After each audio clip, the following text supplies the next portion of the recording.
tack så mycket Doran, tack så mycket Festavne.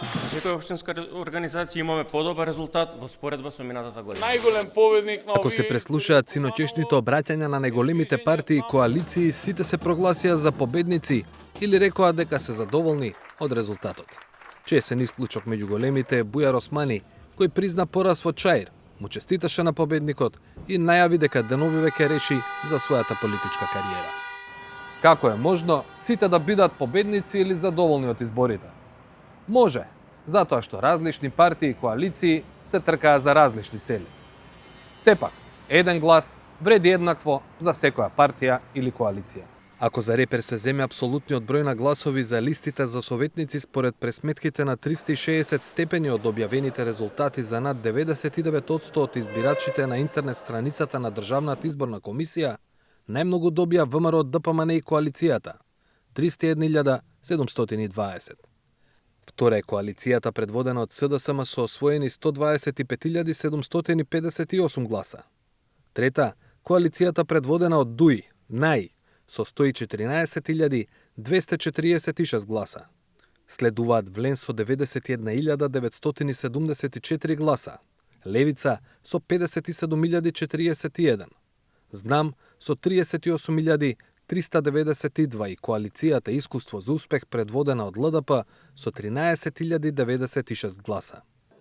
Споредено со претходните два изборни циклуси, иако победник, ВМРО ДПМН вчера освоила околу 135.000 помалку од гласовите за пратеници во мај минатата година.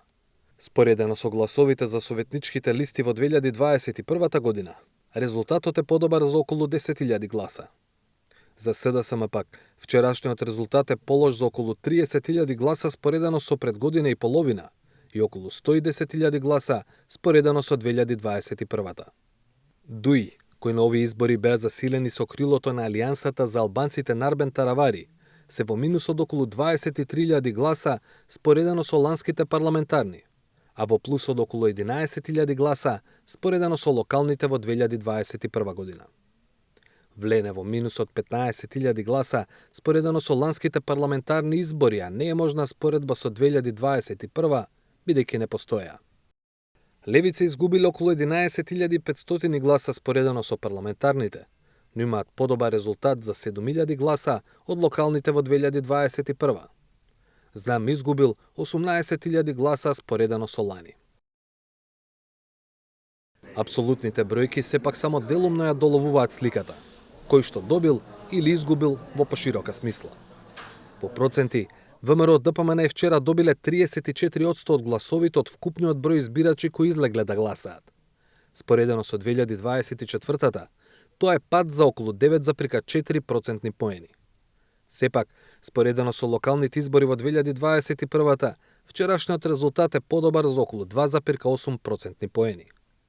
СДСМ вчера освои 14,2% од вкупните гласови. Тоа е за 1 процентен поен помалку од парламентарните избори во 2024 година. Со каков надолен тренд е соочена партијата, говорат резултатите од 2021-та, кога СДСМ освои 25,52% од гласовите на листите за советници. ДУИ, односно НАИ, вчера освоја 12,9% од гласовите во земјава, што е полошо за неполн процентен поен споредено со лани и подобро за 1,8 процентни поени споредено со 2021-та. Кога е во прашање Влен пак, тие добија 10,4% од гласовите, што е 0,2 процентни поени помалку споредено со лани. Левица загубила 0,3 процентни поени од лани, а е подобра за околу 1,1 процентен поен споредено со 2021-та. Знам, загубиле околу 1,1 процентен поен во споредба со ланските парламентарни избори. Коалицијата Искуство за успех вчера освои 1,5% од гласовите. Единствената партија, поточно категорија, што има повеќе гласови во апсолутни бројки во проценти, се неважечките ливчиња. Во 2021 такви биле 19.127 ливчиња, што представувале 2,1% од вкупните гласови. Лани, на парламентарните избори гласачите уфрлиле 27.451 неважечко ливче, или во проценти 2,7%. Вчера, што намерно, што случајно, имало неважечко ливче во 50.007 случаи. Тоа е 5,7% од вкупниот број гласачи. Кога би биле партија, неважичките би биле 6-та политичка сила во земјата. Веднаш зад левица, а пред знам на Максим Димитриевски.